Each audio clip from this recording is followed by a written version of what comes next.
할머니, 제발 아빠 목소리 들어봐요. 손녀 민채의 목소리가 떨렸습니다.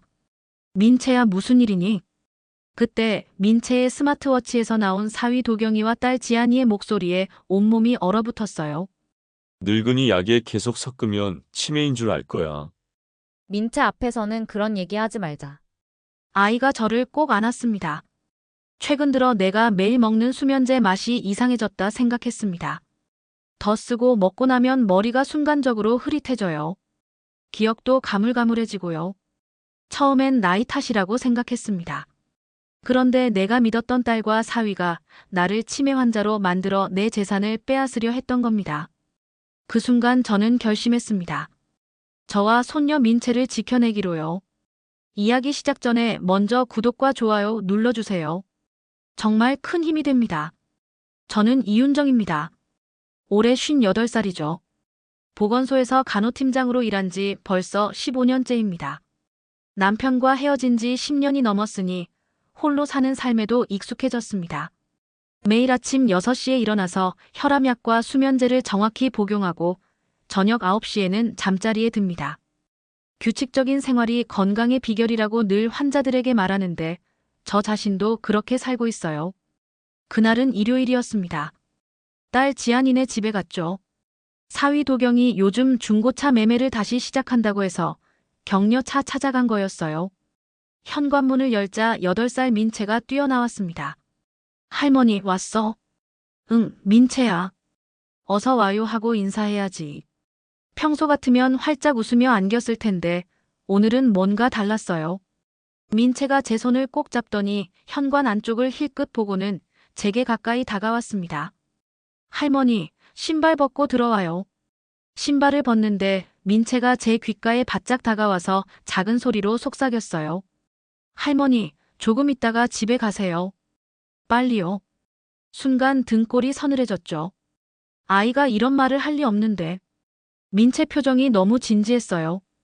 왜 그래, 민채야? 무슨 일 있어? 그냥.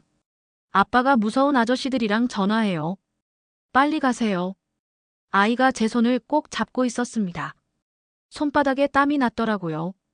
거실로 들어가니 지안이 부엌에서 설거지를 하고 있었어요. 그런데 뭔가 이상했습니다. 지안이 저를 보는 눈빛이 불안해 보였거든요. 그리고 손목에 흰색 테이핑이 감겨 있었어요. 지안아, 손목은 왜? 아, 이거요? 그냥 삐어서요. 며칠 전에. 대답은 했지만 시선을 피하더라고요. 이상했어요.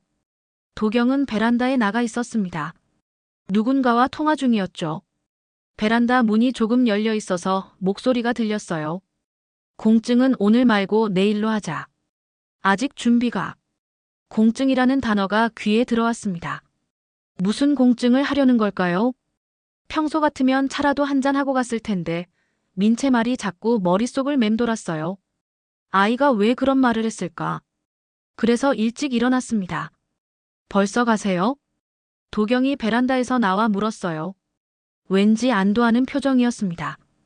응, 집에 할 일이 있어서. 아, 그럼 택시 잡아드릴게요. 밖에 나가 있을게요. 도경이 급하게 현관으로 나갔어요. 평소라면 그냥 천천히 가라고 했을 텐데 오늘은 왜 이렇게 재촉하는 걸까요? 민채가 제 손을 꼭 잡고 현관까지 나왔습니다. 할머니, 조심해서 가세요. 아이 목소리에 걱정이 묻어 있었어요. 택시에 타기 전에 현관문 쪽을 돌아봤습니다. 문이 완전히 닫히기 직전에 들린 소리가 있었어요. 보증만 서면 끝난다니까. 도경 목소리였습니다. 누군가와 대화하고 있는 것 같았어요. 보증? 뭔 보증을 말하는 거죠? 택시 안에서 곰곰 생각해봤습니다. 민채의 경고, 지안의 불안한 눈빛, 손목의 테이핑, 도경의 공증 통화, 그리고 보증 얘기까지. 뭔가 연결되는 것 같은데 정확히 무엇인지 모르겠더라고요. 집에 돌아와서도 마음이 편치 않았어요. 평소 같으면 일요일 저녁은 TV를 보며 편안히 보내는데 오늘은 자꾸 딸네 집이 신경 쓰였습니다. 그런데 또 이상한 게 있었어요. 요즘 제가 복용하는 수면제 맛이 예전과 달랐거든요. 쓴맛이 더 강해진 것 같았어요. 나이가 들면서 미각이 변하나 싶어서 별로 신경 쓰지 않았는데 오늘따라 유독 신경이 쓰였습니다. 침대에 누워서도 민채가 그린 그림이 떠올랐어요. 지난번에 보여준 그림인데 집 모양 옆에 도장 같은 동그라미와 종이 같은 네모를 그려놓았더라고요. 그때는 아이 그림이려니 했는데 오늘 일과 연결해서 생각하니 뭔가 의미가 있는 것 같았어요. 도장과 서류, 공증과 보증. 제 머릿속에서 경보음이 울리기 시작했습니다. 뭔가 큰일이 벌어지고 있는 건 아닐까요? 그리고 그 일의 중심에 제가 있는 건 아닐까요? 하지만 확신은 없었어요. 그냥 괜한 걱정일 수도 있으니까요. 그렇게 뒤척이며 잠이 들었습니다. 월요일 아침이었습니다. 6시 정각에 일어나 세면을 하고 혈압약과 수면제를 복용했어요. 저는 이런 루틴을 10년 넘게 지켜왔거든요. 약통에서 알약을 꺼내는데 뭔가 미묘하게 다른 느낌이 들었습니다. 수면제 모양이 평소보다 조금 둥글어 보였어요. 그리고 색깔도 미세하게 다른 것 같고요. 하지만 확실하지 않았습니다. 나이가 들면서 시력이 나빠진 탓일 수도 있으니까요. 나이 탓이겠지. 혼잣말을 하며 약을 삼켰어요. 그런데 역시 쓴맛이 강했습니다. 보건소로 출근하는 길에 이웃 오미자 씨를 만났어요. 올해 66살인 오미자 씨는 동네 소식통이죠. 무슨 일이든 다 알고 계세요. 윤정 씨, 안녕하세요. 네, 안녕하세요. 요즘 딸네 집에서 밤마다 좀 시끄럽던데요. 오미자 씨가 툭 던진 한마디였습니다. 순간 가슴이 쿵했어요. 시끄럽다고요? 네, 2, 3일 전부터요. 밤늦게 뭔가 쿵쾅거리고 소리도 지르고 그러더라고요. 혹시 부부싸움이라도? 부부싸움. 지안의 손목 테이핑이 떠올랐습니다. 아, 그냥 이사 준비하면서 정리하는 소리일 거예요. 얼버무리며 대답했지만 마음속은 복잡했어요. 이사 준비라니, 저도 모르는 이사를요? 보건소에 도착해서 업무를 보는데 집중이 안 됐어요. 환자분들과 상담을 할 때도 자꾸 딸네 집 일이 생각났거든요. 오후 3시쯤이었나요? 제 휴대폰이 울렸어요. 모르는 번호였습니다. 여보세요? 안녕하세요. 강 실장이라고 합니다. 남자 목소리였어요. 정중하면서도 뭔가 위압적인 느낌이 들었습니다. 사위분건으로 인사드립니다. 사위? 도경 얘기인가요? 죄송한데 무슨 일이시죠? 아, 그러니까 한도경 씨가 저희한테 빚이 좀 있어서요. 근데 담보만 잡으면 이자는 면제해드린다고 하시더라고요. 담보. 갑자기 머리가 띵했어요. 담보요? 네, 어머님 집으로요. 괜찮으시면 한번 만나서 얘기하죠. 아니에요. 그런 담보는 안 됩니다. 단호하게 거절했어요. 그러자 강 실장이라는 사람의 목소리 톤이 조금 달라졌습니다. 생각해보시고 연락주세요. 시간이 많지 않거든요. 통화가 끊어진 후 손이 떨렸어요. 도경이 제 집을 담보로 잡으려고 한다는 얘기잖아요. 그것도 제 동의 없이요. 곧바로 지안에게 전화했습니다. 여보세요? 지안 목소리가 떨리고 있었어요. 지안아, 엄마야. 방금 강 실장이라는 사람한테서 전화 왔는데. 엄마, 그 사람들 만나지 마세요. 지안이 급하게 말을 끊었어요. 뭐? 그 사람들이 누군데? 그냥. 엄마, 절대 만나지 마. 통화가 뚝 끊어졌습니다. 다시 전화해봤지만 받지 않더라고요. 이상했어요. 지안이 왜 그런 반응을 보이는 걸까요? 저녁에 집에 돌아와서도 마음이 편치 않았습니다. 평소보다 일찍 수면제를 먹고 잠자리에 들었어요. 그런데 오늘도 약 맛이 이상했습니다. 더 쓰고 뭔가 입안이 텁텁해지는 느낌이었어요. 잠이 들면서 생각했어요. 민채의 경고, 지안의 불안, 도경의 수상한 통화, 강 실장의 협박 같은 전화까지. 이 모든 게 우연일까요? 그리고 제 약이 이상해진 것도 같은 시기인 것 같았어요. 정확히 언제부터였는지는 기억나지 않지만 최근 들어서였던 것 같습니다. 뭔가 저를 중심으로 일이 벌어지고 있다는 확신이 들었어요. 하지만 구체적으로 무엇인지는 아직 모르겠더라고요. 그날 밤 잠들기 전에 마지막으로 든 생각은 이거였습니다. 내일은 반드시 지안을 만나서 정확히 무슨 일인지 알아내야겠다. 새벽 5시에 휴대폰이 울렸습니다. 지안이었어요. 엄마, 병원으로 와주세요. 목소리가 떨리고 있었어요. 무슨 일이야? 제가 계단에서 넘어져서 응급실에 있어요. 머리가 하얘졌습니다. 급하게 옷을 입고 병원으로 달려갔어요. 응급실에 도착하니 지안이 침대에 누워 있었습니다. 이마에 거즈가 붙어 있고 얼굴 한쪽이 부어 있었어요. 지안아, 어떻게 된 거야? 엄마. 지안이 제 손을 잡았어요. 손이 차갑더라고요. 도경이 옆에 서 있었는데 표정이 어두웠습니다. 눈가에 다크서클이 짙고 피로해 보였어요. 의사가 나와서 설명해 줬습니다. 경미한 뇌진탕이 있고요. 늑골에 금이 갔습니다. 낙상으로 보이는데 며칠 입원 관찰이 필요해요. 낙상. 그냥 넘어진 게 아니라 심하게 다친 거죠. 어떻게 넘어진 거야? 제가 물었더니 지안이 도경을 바라봤어요. 그리고 조심스럽게 대답했습니다. 새벽에 화장실 가다가 계단에서 미끄러졌어요.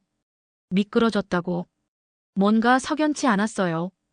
지안네 집 계단은 미끄럽지 않거든요. 논슬립 테이프도 붙어 있고요.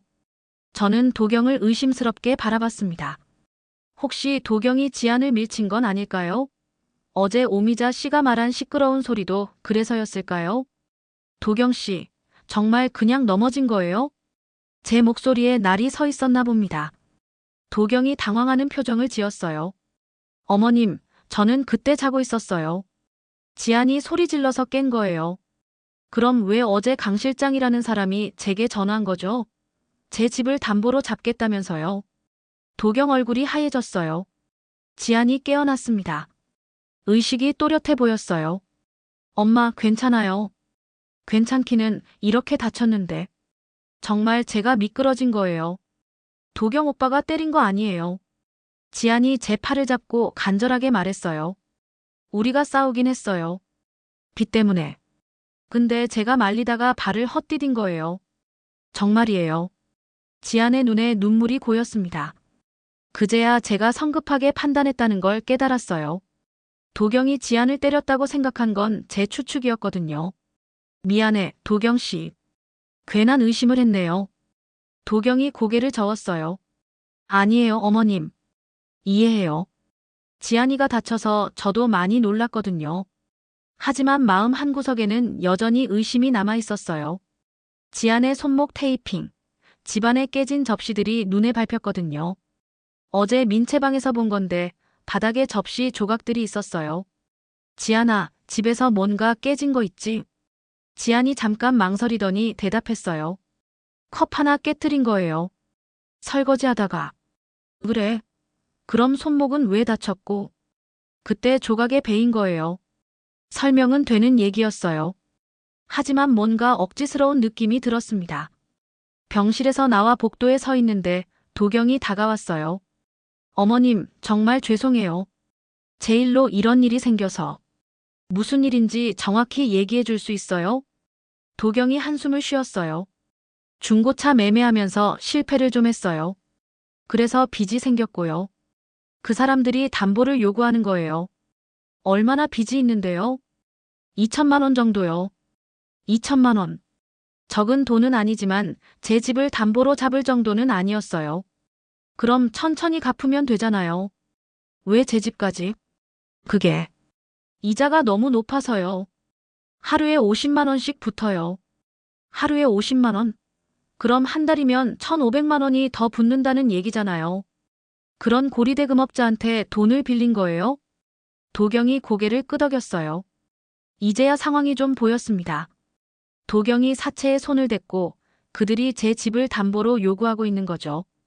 절대 안 됩니다. 제 집은 담보로 못 줘요. 알고 있어요, 어머님. 그래서 다른 방법을 생각하고 있어요. 다른 방법? 뭔 다른 방법이 있다는 걸까요?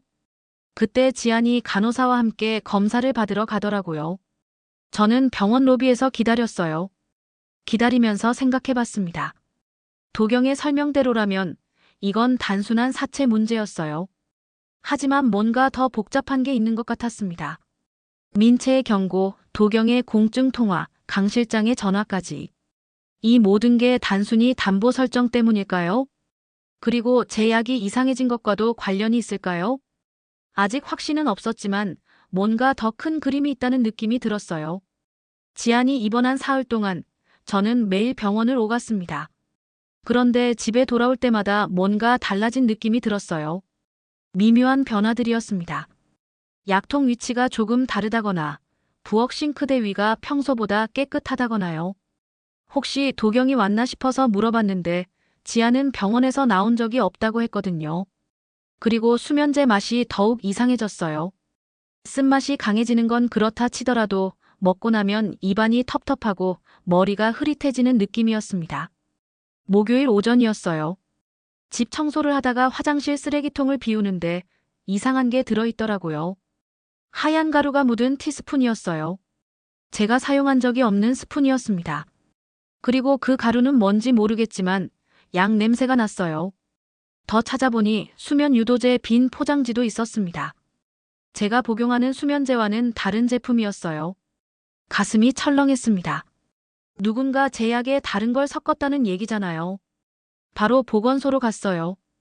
김 과장님께 상담받으려고요. 김 과장님은 제 동료이자 보건소 의사십니다. 과장님, 혹시 시간 되세요? 네, 윤정 팀장. 무슨 일이에요? 제가 찾아온 하얀 가루와 포장지를 보여드렸어요. 이게 제 집 쓰레기통에서 나왔는데요. 그리고 요즘 제 수면제 맛이 이상해요. 김 과장님이 심각한 표정을 지으셨어요. 혹시 누가 약을 만질 수 있는 상황이었어요? 딸이랑 사위는 제 집 열쇠가 있어요. 이 포장지 보니까 수면 유도제네요. 처방전 없이 살 수 있는 건데 일반 수면제와 같이 먹으면 위험할 수 있어요. 어떻게 위험한가요? 기억장애, 어지럼증, 판단력 저하 같은 증상이 생길 수 있어요.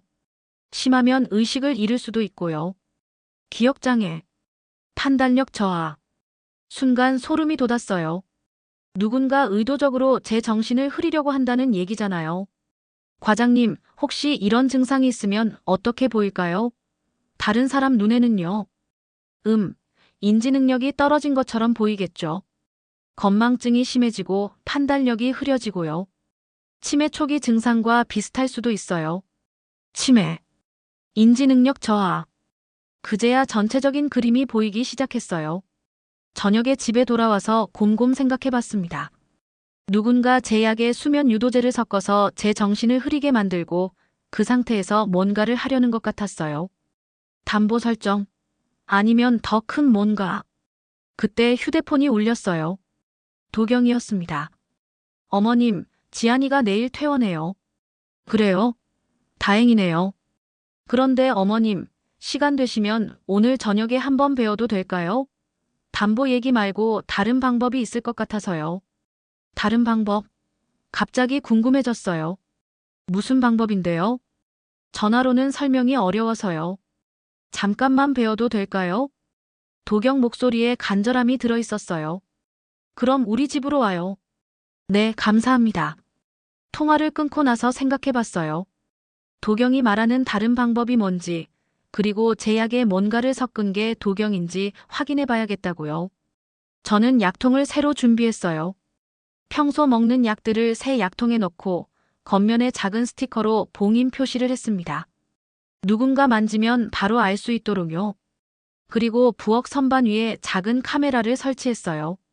예전에 집 보안용으로 산 건데 이런 용도로 쓸 줄은 몰랐네요. 보건소 동료한테 부탁해서 간이 약물 검사 키트도 구해왔어요. 음식이나 음료에 약물이 섞였는지 확인할 수 있는 거였습니다. 모든 준비를 마치고 도경을 기다렸어요. 과연 제 추측이 맞는지 확인해 볼 시간이었습니다. 도경이 저녁 7시에 왔어요. 평소보다 정장을 깔끔하게 차려입었더라고요. 뭔가 중요한 만남에 나가는 것처럼 보였습니다. 어머님, 안녕하세요. 응, 들어와. 지안이는 어때? 많이 좋아졌어요. 내일이면 퇴원할 수 있을 것 같아요. 거실에 앉아서 차를 마시며 대화를 시작했습니다. 그래서 무슨 다른 방법이 있다는 거야? 도경이 잠깐 망설이더니 입을 열었어요. 어머님, 사실 강 실장이라는 분과 다시 얘기해봤어요. 강 실장이요? 네. 그분이 제안한 게 있어요. 어머님 집을 담보로 잡지 말고 다른 방식으로 해결하자고요. 다른 방식? 궁금했어요. 어떤 방식인데요? 그게 내일 직접 만나서 얘기하시면 어떨까요? 저도 같이 가겠어요. 그분들을 만나자는 거예요? 네. 한 번만 만나보세요. 어머님이 생각하시는 것만큼 나쁜 사람들이 아니에요. 도경의 말투가 뭔가 달랐어요. 평소보다 신중하고 조심스러웠습니다. 어디서 만나자는 거죠? 시내 카페에서요. 공개된 장소니까 안전할 거예요. 공개된 장소라는 말에 안심이 됐어요. 그래서 일단 만나보기로 했습니다. 다음 날 오후 2시 약속 장소인 카페에 갔어요. 도경이 먼저 와 있었고 낯선 남자 2명이 앉아 있었습니다. 어머님, 이쪽이 강 실장님이고요. 이분은 오 대표님이에요. 강 실장은 40대 초반으로 보이는 남자였어요. 정장을 단정하게 차려입었고 언뜻 보면 회사원 같았습니다. 오 대표는 50대 중반, 좀 더 나이 들어 보였어요. 안녕하세요, 어머님. 강민수라고 합니다. 강 실장이 명함을 건넸어요. 개인 대부업체 실장이라고 적혀 있더라고요. 처음 뵙겠습니다. 정중하게 인사는 했지만 마음속으로는 경계하고 있었어요. 도경 씨 얘기 들으셨죠? 원금이 2천만 원이고 현재 이자가 1천만 원 정도 붙었어요. 총 3천만 원이라는 얘기였습니다. 하루에 50만 원씩 이자가 붙습니다. 그러니까 빨리 해결하는 게 좋아요. 강 실장의 목소리에는 협박 같은 건 없었어요. 오히려 사무적이고 차분했습니다. 그래서 어머님 집을 담보로 잡으면 이자를 대폭 깎아드릴 수 있어요. 월 이자 30만 원 정도로요. 월 30만 원. 지금보다는 훨씬 낮긴 했어요. 하지만 담보는 싫어요. 다른 방법은 없나요? 그때 오 대표가 입을 열었어요. 사실 더 좋은 방법이 하나 있긴 해요. 뭔가요? 성년후견 제도를 이용하는 거예요. 성년후견 제도. 들어본 적은 있지만 자세히는 몰랐어요. 그게 뭔가요? 어머님이 연세도 있으시고 혹시 건강상 문제가 있으시면 가족이 대신 재산을 관리할 수 있는 제도예요. 건강상 문제? 저는 멀쩡한데요. 저는 건강해요. 아, 물론이죠. 그런데 요즘 보건소 일이 힘드시죠? 스트레스도 많으시고요. 강 실장이 끼어들었어요. 보건소에서 일하시면 필요하다는 소견서 받기 쉬우실 거예요. 인지 능력이 좀 떨어진다는 소견만 있으면 후견인을 선임할 수 있어요. 인지 능력이 떨어진다는 소견서. 갑자기 제 약에 섞인 수면 유도제가 떠올랐어요. 그럼 제가 후견인이 되면 어머님 재산으로 빚을 정리할 수 있어요. 도경이 덧붙였습니다. 물론 나중에 상황이 좋아지면 다시 돌려드릴 수 있고요. 나중에 돌려준다고요? 그런 보장이 어디 있죠? 좀 더 생각해 볼게요. 일단 시간을 벌었어요. 이들의 계획이 무엇인지 대충 파악했거든요. 시간이 많지 않아요, 어머님.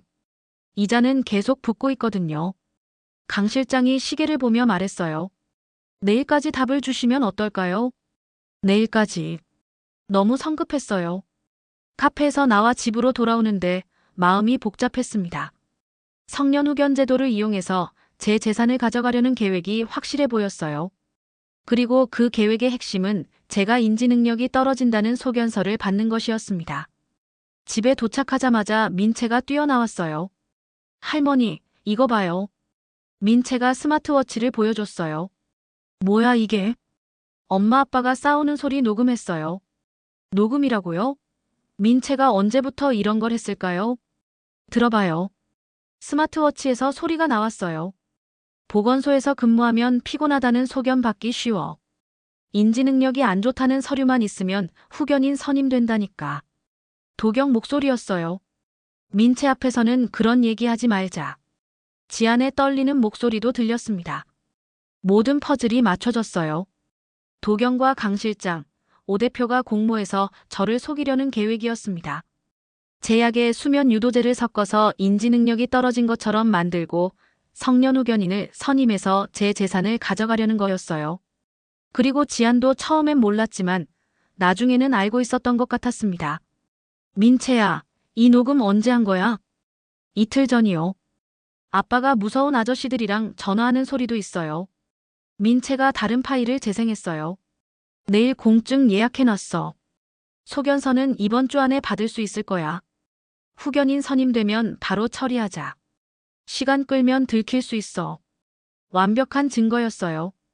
저는 이제 어떻게 해야 할지 알았습니다. 해시태그 챕터 6 역함정의 밤. 그날 밤 저는 계획을 세웠어요. 그들이 저를 속이려 한다면 저도 그들을 속일 수 있다고 생각했거든요. 먼저 새 약통에 봉인 표시를 더 정교하게 했습니다. 투명 테이프로 약통 뚜껑을 감싸고 작은 사인펜으로 제 이니셜을 적었어요. 누군가 만지면 바로 알 수 있도록 말이죠. 그리고 부엌에 설치한 카메라 각도를 조정했어요. 싱크대와 약통이 잘 보이는 위치로요. 보건소 동료들에게 도움을 요청하기도 했습니다.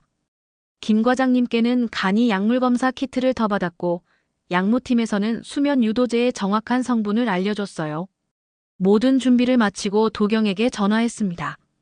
도경 씨, 오늘 밤에 시간 돼요? 네, 어머님. 무슨 일이세요? 서류 얘기 좀 하려고요. 지안이도 같이 와요. 아, 네. 알겠습니다. 도경 목소리에 기대감이 섞여 있었어요. 제가 그들의 제안을 받아들일 거라고 생각하는 것 같았습니다. 저녁 9시에 도경과 지안이 왔어요. 지안은 퇴원한 지 얼마 안 돼서 아직 얼굴이 창백했어요. 지안아, 몸은 좀 어때? 많이 나아졌어요, 엄마. 하지만 지안 눈빛이 불안해 보였어요. 거실에 앉아서 대화를 시작했습니다. 오늘 그분들 만나서 얘기 들어봤어. 어떠셨어요? 도경이 앞으로 몸을 기울였어요. 성년후견제도 얘기 말이야. 좀 더 자세히 알고 싶어서. 아, 그럼 제가 설명해 드릴게요. 도경이 신이 났어요. 일단 의사소견서부터 받아야 해요. 어머님이 요즘 피곤하시고 기억력도 좀 떨어지신다고 하시면. 기억력이 떨어진다고. 아, 그냥 예시예요. 나이 드시면 누구나 그럴 수 있잖아요. 지안이 도경을 말리려는 듯 눈짓을 보냈어요. 그럼 소견서 받고 나서는 어떻게 해요? 법원에 후견인 선임 신청을 하는 거예요. 그럼 제가 어머님 재산을 관리할 수 있게 되죠. 재산 관리라면 구체적으로 뭘 할 수 있는 거죠? 집 담보 설정이나 필요하면 매매도 가능해요. 매매까지 가능하다고요? 그럼 제 집을 팔아버릴 수도 있다는 얘기잖아요. 잠깐만요. 목 좀 말라서 물 한 잔 가져올게요. 저는 부엌으로 갔어요. 그리고 정말로 물을 마시면서 기다렸습니다. 부엌에서 도경의 움직임을 지켜봤어요. 도경이 슬그머니 일어나서 제 약통이 있는 선반으로 갔습니다. 약통을 열어보더니 뭔가를 꺼내서 바닥에 떨어뜨렸어요. 그리고 작은 스푼 같은 걸로 뭔가를 갈고 있었습니다. 완벽하게 찍혔어요. 그때 도경 휴대폰이 울렸어요. 여보세요? 네, 오 대표님. 네, 내일 공증 예약해놨어요. 후견인 선임되면 바로 처리하겠습니다. 민채 스마트워치에 녹음된 내용과 똑같았어요. 도경이 통화를 끝내고 약통을 제자리에 놓았습니다. 하지만 제가 해놓은 봉인 표시는 이미 훼손된 상태였어요. 저는 부엌에서 라떼를 하나 만들었어요. 도경이 뭔가를 넣었을 가능성이 있는 컵에다가요. 거실로 돌아가서 약물 검사 키트를 꺼냈습니다. 이게 뭐예요, 어머님? 약물 검사 키트야. 라떼에 검사지를 담갔어요. 몇 초 후에 반응선이 나타났습니다. 양성이었어요. 도경 씨, 이걸 어떻게 설명할 거예요? 검사지를 보여주자 도경 얼굴이 하얘졌어요. 이게 뭐예요? 당신이 제 라떼에 뭔가 넣었다는 증거예요. 그때 지안이 벌떡 일어났어요. 도경 오빠, 정말 그런 일 한 거야? 지안아, 나는. 대답해. 엄마 약에 뭔가 넣은 거 맞지? 지안이 울먹이며 소리쳤어요. 저는 휴대폰을 꺼내서 녹화 버튼을 눌렀습니다. 도경 씨, 지금까지 몇 번이나 제 약에 뭔가 넣었어요? 어머님, 저는. 대답하세요. 아니면 지금 당장 경찰에 신고할 거예요. 도경이 무릎을 꿇었어요. 죄송합니다. 정말 죄송해요. 몇 번이나 했느냐고 물었어요. 일주일 정도요. 수면 유도제를 조금씩. 왜 그런 짓을 했어요? 빚 때문이에요. 정말 다른 방법이 없어서. 성년후견인 되려고 그런 거죠? 도경이 고개를 끄덕였어요. 이제 모든 걸 다 알았습니다. 도경이 강 실장, 오 대표와 짜고 저를 속이려 했던 거예요. 지안아, 너도 알고 있었지? 지안이 눈물을 흘리며 제 앞에 무릎을 꿇었어요. 엄마, 미안해요. 처음엔 정말 몰랐어요. 근데 나중에 알게 됐는데 무서워서 모르는 척했어요. 언제부터 알았어? 사흘 전부터요. 도경 오빠가 엄마 약에 뭔가 넣는 걸 봤어요. 그래서 병원에서 그런 표정을 지었던 거구나. 이제 그만하세요. 당신 목소리, 당신 손 다 찍혔어요. 저는 부엌 카메라를 가리켰어요. 도경이 완전히 절망한 표정을 지었습니다. 어머님, 정말 죄송해요. 지안이는 잘못이 없어요. 잘못이 없다고요? 알고도 말리지 않았는데. 지안이 더 세게 울었어요. 엄마, 정말 미안해요. 무서웠어요. 저는 휴대폰을 들고 경찰서에 신고했습니다. 여보세요, 신고할 게 있어서 그러는데요. 경찰이 온 건 신고한 지 30분 후였어요. 2명의 경찰관이 왔는데 한 분은 나이가 지긋한 경위님이었고 다른 한 분은 젊은 순경님이었습니다. 신고받고 왔습니다. 상황 설명 좀 해주세요. 저는 지금까지 일어난 일들을 차근차근 설명했어요. 민채의 경고부터 시작해서 약에 이상한 맛이 난 것, 하얀 가루가 묻은 스푼 발견, 그리고 오늘 밤 도경이 제 약통을 만지는 걸 목격한 것까지요. 증거가 있나요? 네, 여기 있어요. 카메라 영상을 보여드렸어요. 도경이 제 약통을 열어서 뭔가를 넣는 장면이 선명하게 찍혀 있었습니다. 그리고 이건 약물 검사 결과예요. 라떼에서 나온 양성 반응도 보여드렸어요. 민채가 녹음한 것도 있어요. 스마트워치에 저장된 대화 내용도 들려드렸습니다. 경위님이 심각한 표정으로 도경을 바라봤어요. 한도경 씨 맞습니까? 네. 도경이 고개를 숙였어요. 어르신 약에 다른 물질을 넣은 게 사실입니까? 네, 맞습니다. 왜 그런 일을 했습니까? 빚 때문이었어요. 성년후견인이 되려고. 성년후견인? 경위님이 이해 못하겠다는 표정을 지었어요. 저는 강 실장과 오 대표, 그리고 성년후견 제도를 이용한 계획에 대해서도 설명드렸어요. 그럼 공범이 더 있다는 얘기네요? 네, 강민수라는 대부업자와 오 씨라는 부동산 브로커가 있어요. 경위님이 순경님에게 뭔가 지시했어요. 곧 추가 인력이 필요할 것 같았습니다. 한도경 씨, 일단 동행하셔야겠습니다. 도경이 수갑을 찼어요. 지안이 더 세게 울었습니다. 그분들 연락처 알려주실 수 있어요? 저는 강 실장 명함을 건넸어요. 이분들도 곧 연락해서 조사받을 예정입니다. 다음 날 아침 보건소에 출근하자마자 김 과장님을 찾아갔어요. 과장님, 어제 말씀드린 일로 수사가 시작됐어요. 아, 그래요? 다행이네요. 혹시 제가 약물 혼입으로 인한 증상이 있었는지 확인해 주실 수 있어요? 소견서가 필요할 것 같아서요. 김 과장님이 간단한 검사를 해주셨어요. 혈압, 맥박, 간단한 인지능력 테스트까지요. 특별한 이상은 없어 보이는데 혈액 검사와 소변 검사를 해보시죠. 수면 유도제 성분이 남아있을 수도 있거든요. 검사 결과는 이틀 후에 나왔어요. 역시 수면 유도제 성분이 검출됐습니다. 이 정도 농도면 기억장애나 판단력 저하가 충분히 가능해요. 소견서 써드릴게요. 김 과장님의 소견서는 수사에 큰 도움이 됐어요. 한편 경찰 수사도 빠르게 진행됐습니다. 강 실장과 오 대표도 체포됐고 이들의 휴대폰에서 도경과 주고받은 메시지들이 발견됐어요. 후견인 선임되면 바로 집 담보 설정하자. 소견서는 이번 주 안에 받을 수 있어. 늙은이 하나 속이는 게 뭐가 어렵냐. 정말 치밀하게 계획된 범죄였어요. 지안은 경찰서에서 조사를 받았지만 직접적인 가담은 없었다고 판단됐어요. 다만 알고도 신고하지 않은 부분에 대해서는 훈방 조치됐습니다. 일주일 후 지안이 제게 찾아왔어요. 엄마, 정말 죄송해요. 지안이 무릎을 꿇고 사과했어요. 지안아, 일어나. 엄마, 저는 정말 나쁜 딸이에요. 도경 오빠가 그런 일 하는 걸 알고도. 너도 무서웠을 거야. 하지만 엄마를 보호했어야 했는데. 저는 지안을 일으켜 세웠어요. 이제 됐어. 중요한 건 앞으로야. 엄마, 저 도경 오빠랑 이혼하려고 해요. 그래. 민채를 위해서라도 그래야 할 것 같아요. 그런 아빠와 함께 살 순 없잖아요. 지안의 결정이 옳다고 생각했어요. 그리고 엄마 앞으로 엄마 약은 제가 아닌 엄마가 직접 관리하세요. 아무도 건드리지 못하게요. 알겠어.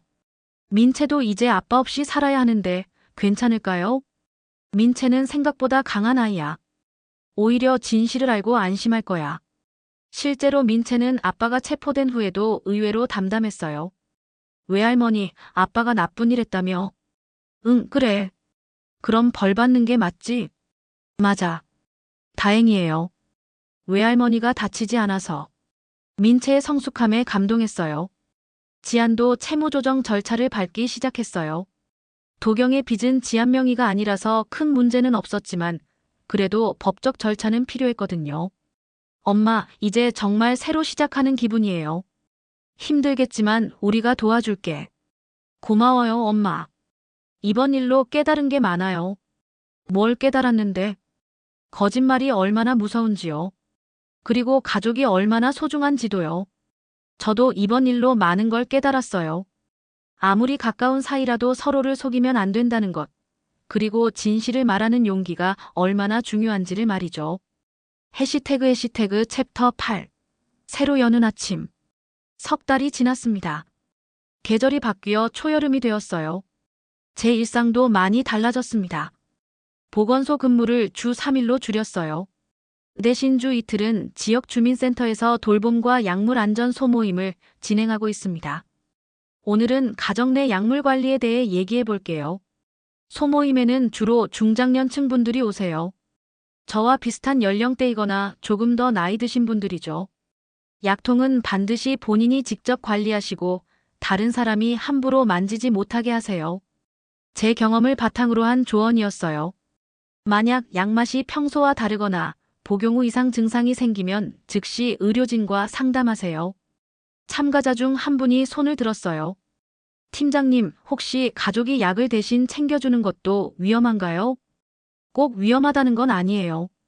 하지만 본인이 직접 확인하는 게 가장 안전해요. 이런 소모임을 하면서 보람을 느끼고 있어요. 제 경험이 다른 분들에게 도움이 되고 있다는 생각이 들거든요. 소모임이 끝나면 보건소로 가서 민채를 데려와요. 지안이 치과 조무사로 복직하면서 방과 후에는 제가 민채를 돌보고 있거든요. 할머니, 오늘 학교에서 뭐 배웠는지 알아요? 뭘 배웠는데? 가족의 소중함이요. 민채가 환하게 웃으며 말했어요. 선생님이 가족은 서로 지켜줘야 한다고 했어요. 맞아, 민채야. 할머니도 저를 지켜줬잖아요. 민채가 제 손을 꼭 잡았어요. 보건소 도서 코너에서 민채가 숙제를 하는 동안 저는 남은 업무를 정리합니다.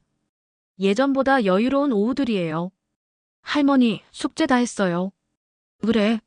뭘 했는데? 그림 그리기요. 보여드릴까요? 민채가 스케치북을 펼쳤어요. 세 사람이 손을 잡고 웃고 있는 그림이었습니다.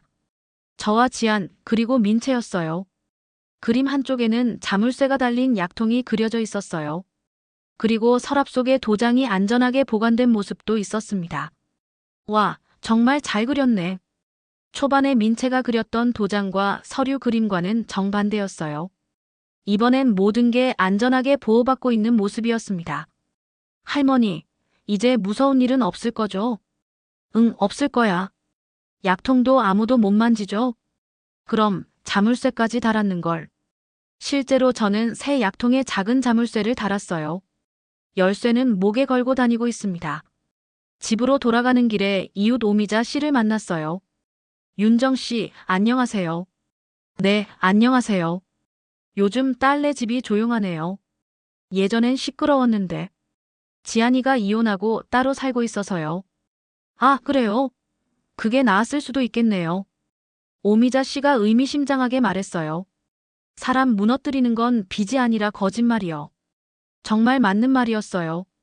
거짓말하며 사는 건 결국 자기 발목을 잡는 거라니까요. 맞는 말씀이에요. 집에 도착해서 저녁을 준비하면서 생각했어요. 지난 몇 달간 정말 많은 일이 있었지만 결국 진실이 승리했다는 것을요. 도경은 사기 혐의로 실형을 받았어요. 강 실장과 오 대표도 마찬가지였습니다. 그들의 치밀한 계획은 결국 민채의 순수한 용기와 제 직업적 지식 앞에서 무너졌죠. 지아는 요즘 새로운 치과에서 일하고 있어요. 힘들어하긴 하지만 예전보다 훨씬 밝아졌습니다. 엄마, 이제 거짓말은 절대 안 할 거예요. 지난주에 지안이 한 말이었어요. 민채 앞에서는 더더욱이요. 그래, 그게 맞아. 그리고 엄마 정말 고마워요. 저희를 지켜주셔서. 지안의 눈에 눈물이 맺혔어요. 당연한 일이야. 가족이잖아. 그날 밤 잠자리에 들기 전에 제 약통을 확인했어요.